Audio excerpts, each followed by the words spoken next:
Now the topic number third is speed and velocity. तो देखिए अब हम समझेंगे स्पीड एंड वेलोसिटी के बारे में, लेकिन सबसे पहले हम समझेंगे स्पीड को।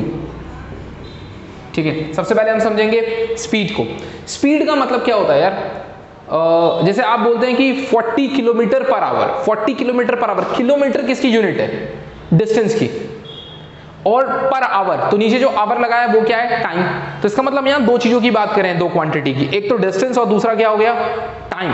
इसका मतलब वो कितना डिस्टेंस कितने टाइम में कवर कर रहा है, उसी को हम स्पीड कहते हैं। तो स्पीड का मतलब हो गया distance covered by an object, covered by an object in per unit time, in per unit time।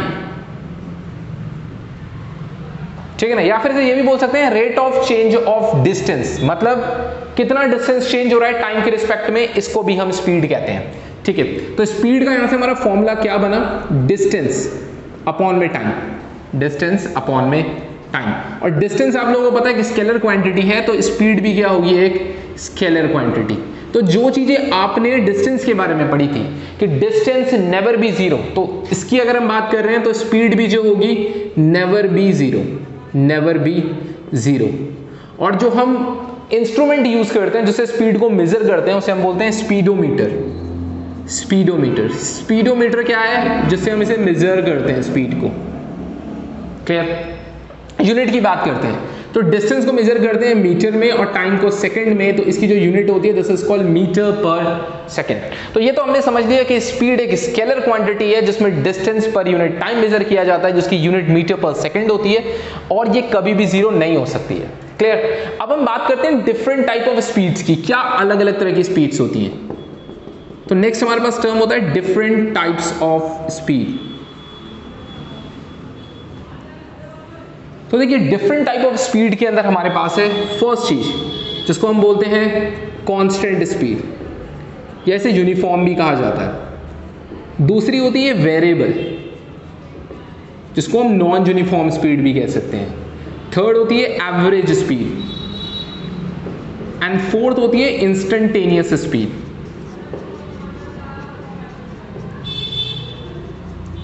तो ये होती है हमारे पास चार तरह की स्पीड्स।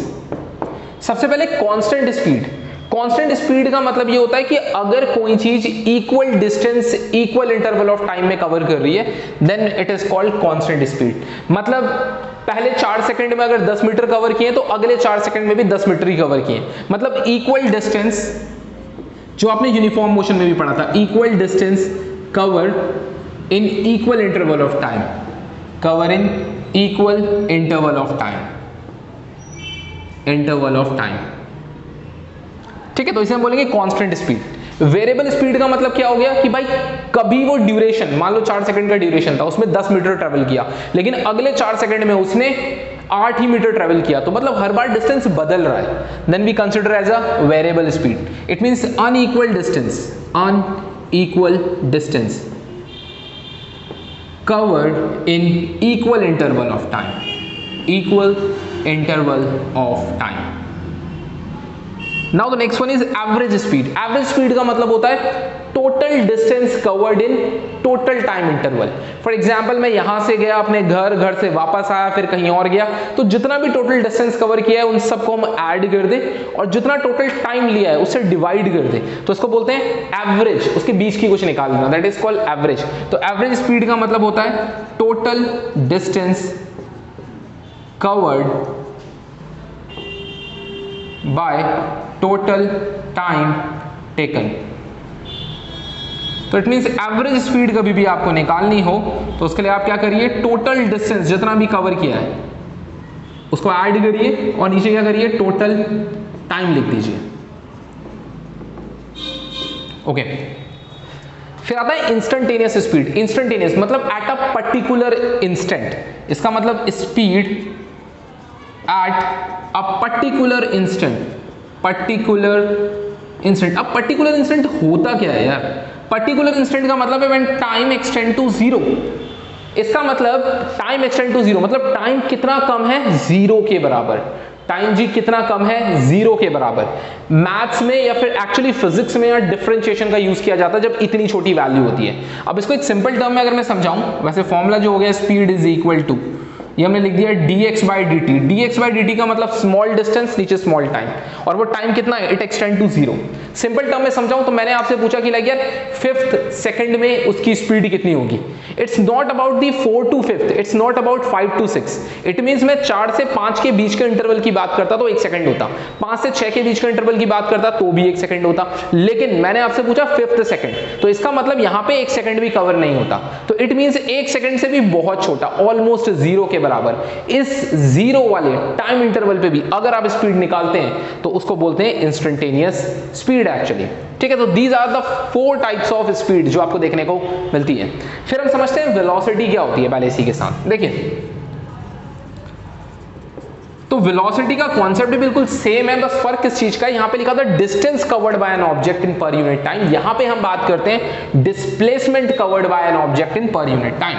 मतलब अगर हम डिस्प्लेसमेंट के टर्म्स में देख रहे हैं, displacement covered by an object in per unit time, तो आप समझ गए होंगे यहां से कि इसका फॉर्मूला क्या होना चाहिए। तो इसका फॉर्मूला भी बिल्कुल वैसा ही है, वेलोसिटी इज इक्वल टू, वहां था डिस्टेंस अपॉन टाइम, यहां है displacement upon time. Here is displacement upon time, और यूनिट सेम मीटर पर सेकंड, क्योंकि ये भी मीटर में मेजर होता है, ये सेकंड में। डिस्प्लेसमेंट 0 हो सकता है तो वेलोसिटी भी 0 हो सकती है। It means it can be 0, it can be 0।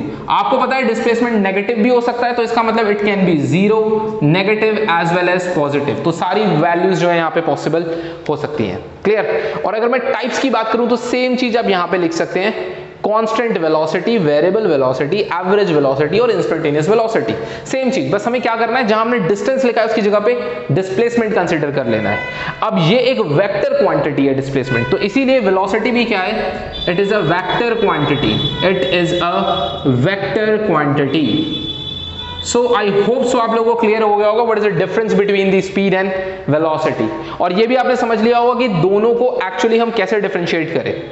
ठीक है, सो अब देखते हैं कुछ question based on speed and velocity. तो देखिए,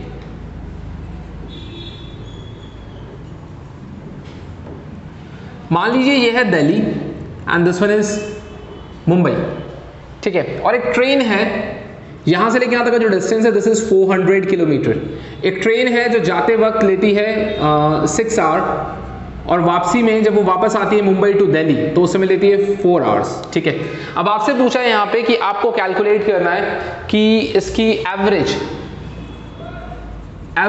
स्पीड एंड वेलोसिटी क्या होगी। What is the average speed and velocity. ठीक है ना, थ्रू आउट दिस जर्नी, जब वो दिल्ली से मुंबई गए और मुंबई से दिल्ली गई, क्वेश्चन समझ में आ गया होगा।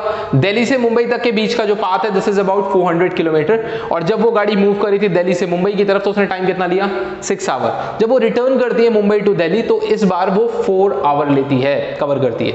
तो अब आपसे पूछा है कि इसकी एवरेज स्पीड और वेलोसिटी निकालनी है। अब देखिए, अगर एवरेज स्पीड निकालनी है तो एवरेज स्पीड को हम लिख सकते हैं टोटल डिस्टेंस अपॉन में total time, total distance upon में टोटल टाइम। अब टोटल डिस्टेंस, तो आप देखिए जब वो दिल्ली से मुंबई गया तो 400 किलोमीटर, तो डेफिनेटली मुंबई से दिल्ली आएगा वापस तो भी तो 400 किलोमीटर होगा, तो 400 प्लस में 400 कितना हो गया, 800 किलोमीटर। और टाइम की बात करें तो यहां से जब यहां गया तो 6 और वापस आया तो 4, तो टोटल कितने हो गए, 10 आवर्स। तो इट मींस इससे हम कैंसिल आउट करेंगे, this is called 80 kilometre per our. So this is the average speed of this train. Clear? Now the next term is average velocity. Average velocity. अब average velocity का formula क्या होगा, total displacement, इस बार distance की जगह displacement, because velocity displacement को represent करती है, और नीचे क्या होगा, टोटल टाइम। अब आप इस केस के अंदर देख सकते हैं, अगर ऑब्जेक्ट दिल्ली से स्टार्ट, मतलब ट्रेन दिल्ली से स्टार्ट करके मुंबई गई और वापस रिटर्न होकर दिल्ली में आई, तो इट मींस इसकी इनिशियल पोजीशन भी दिल्ली थी and final position is again Delhi, तो इट मींस इसका डिस्प्लेसमेंट कितना हो गया, 0। तो अगर डिस्प्लेसमेंट 0 हो गया तो इसका आंसर भी कितना हो गया, 0 किलोमीटर पर आवर। सो हम कह सकते हैं कि इसकी average speed 80 kilometre per hour होगी, लेकिन average velocity 0 kilometre per hour होगी। Now one more question, an interesting question. यही क्वेश्चन मान लीजिए दिल्ली और मुंबई का है, और आपको ये दिया है कि दिल्ली से मुंबई एक ट्रेन जब मूव करती है तो उसकी स्पीड होती है, मतलब वो मूव करती है विद 60 किलोमीटर पर आवर, और जब वापस आती है तो वो दिया है आपको 40 किलोमीटर पर आवर। गई 60 किलोमीटर पर आवर से, वापस आई 40 किलोमीटर पर आवर से। आपसे पूछा है आपको निकालनी है एवरेज स्पीड। अब उसी पोजीशन पे वापस आई है एंड एवरेज वेलोसिटी भी चली, ठीक है। This is your question.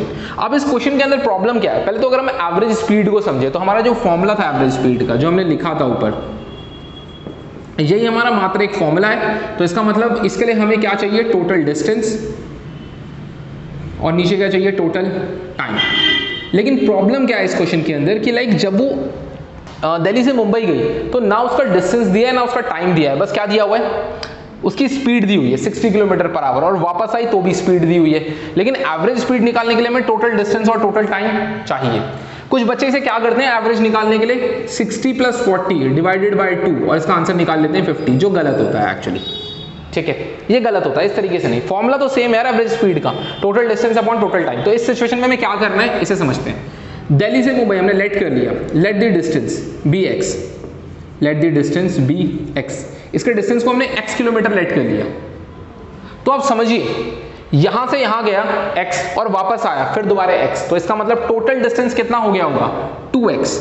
It means अगर मैं टोटल डिस्टेंस की बात करूं तो जब वो दिल्ली से मुंबई गया तो x कवर किया, मुंबई से दिल्ली आया तो वापस x कवर किया, तो x + x is equal to 2x। तो ये हो गया इसका टोटल डिस्टेंस। फिर बात करते हैं टाइम की, क्योंकि नीचे चाहिए टाइम। तो टाइम पहले हमने लिखा t1, t1 का मतलब ये हो गया when it move from Delhi to Mumbai, जब ये दिल्ली से मुंबई गया। टाइम का फॉर्मूला क्या होता है, तो देखो अगर टाइम निकालना है तो टाइम इस तरफ आया तो डिस्टेंस अपॉन स्पीड। टाइम का फॉर्मूला क्या होता है, डिस्टेंस अपॉन स्पीड। तो देखो जब वो दिल्ली से मुंबई गया तो उसने कितना डिस्टेंस कवर किया, तो हमने क्या लेट किया था x, और स्पीड कितनी थी 60। तो इसका मतलब दिल्ली से मुंबई जाने का टाइम t1 कितना हो गया, x/60। फिर मुंबई से दिल्ली आया t2, तो उस समय डिस्टेंस अगेन x ही कवर किया, लेकिन नीचे स्पीड कितनी थी उसकी 40। तो इट मींस हम ये कह सकते हैं कि ये टाइम हुआ उसका जाने का, और वापसी का टाइम कितना हो गया ये। और इन दोनों को अगर हम ऐड कर दें, it means t is equal to t1 plus में t2, it means this is like x/60 plus में x/40। अब इसे सॉल्व कर दीजिए, टोटल टाइम आ जाएगा। तो इसे सॉल्व करेंगे तो एलसीएम ले लेते हैं। दिस वन इज लाइक, मैं डायरेक्ट मल्टीप्लाई कर देता हूँ 40x 60x, और इनको नीचे मल्टीप्लाई कर दिए तो this is like 2400। So this one is like 100x, नीचे कितना आ गया 2400। शायद यहाँ तक बात क्लियर हो गई होगी, बस थोड़ा बहुत सॉल्व कर देना। This is like x/24। तो ये वैल्यू आ गई हमारे टोटल टाइम की। हमने क्या किया, पहले टाइम निकाला दिल्ली से मुंबई का, फिर टाइम निकाला मुंबई से दिल्ली का, दोनों के टाइम को निकाला, ऐड कर दिया ना, ऐड करने के बाद ये वैल्यू आ गई। तो ये हो गया टोटल टाइम। अब बस वैल्यू को सब्स्टिट्यूट करिए, आंसर निकालिए। टोटल डिस्टेंस कितना आया था हमारा 2x, और टोटल टाइम कितना आया x/24, तो दिस इज लाइक x/24। अब आप जानते हैं 2x, x और ऊपर चला जाएगा 24, x कैंसिल आउट हो जाएगा, 24 इंटू में 2 कितना हो गया 48 kilometre per our. So it means it's average speed is 48 kilometre per our. Velocity की बात करेंगे तो उसी पोजीशन पे वापस आ गया, that means average velocity remain 0। I hope so question clear हो चुका होगा किस तरीके से। It's one of the typical question related with average speed and velocity, जो मोस्टली पूछा जाता है।